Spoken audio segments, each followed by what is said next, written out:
The Woodbridge N Ferris Building is a former federal building, which now houses classrooms and offices for the Kendall College of Art and Design, located at 17 Pearl Street Northwest in Grand Rapids, Michigan. It was listed on the National Register of Historic Places in 1974. In 1906, Congress appropriated $500,000 to construct a new post office for Grand Rapids. In 1908, the supervising architect for the Treasury, James K. Taylor, created a design for the building, visiting Grand Rapids in April to determine a suitable material for the building's exterior.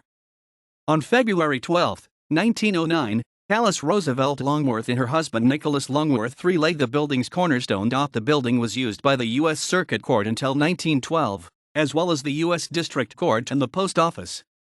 In the 1950s, Gerald R. Ford had his congressional offices in the building.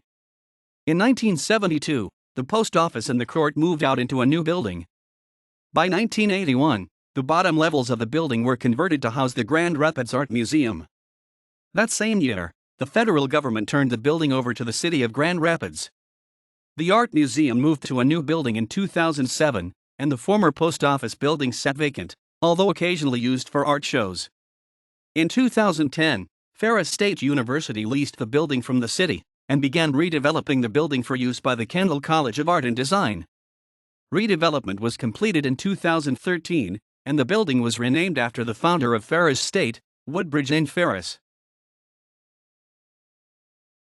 The Woodbridge N. Ferris Building is a 312-story U-shaped academic classic building, constructed of structural steel with exterior masonry walls. The interior of the U is filled with a one-story portion of the building.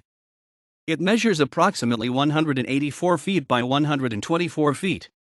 The exterior is clad with stone, and the interior has concrete floors with mosaic surfaces, and interior partitions of plastered terracotta.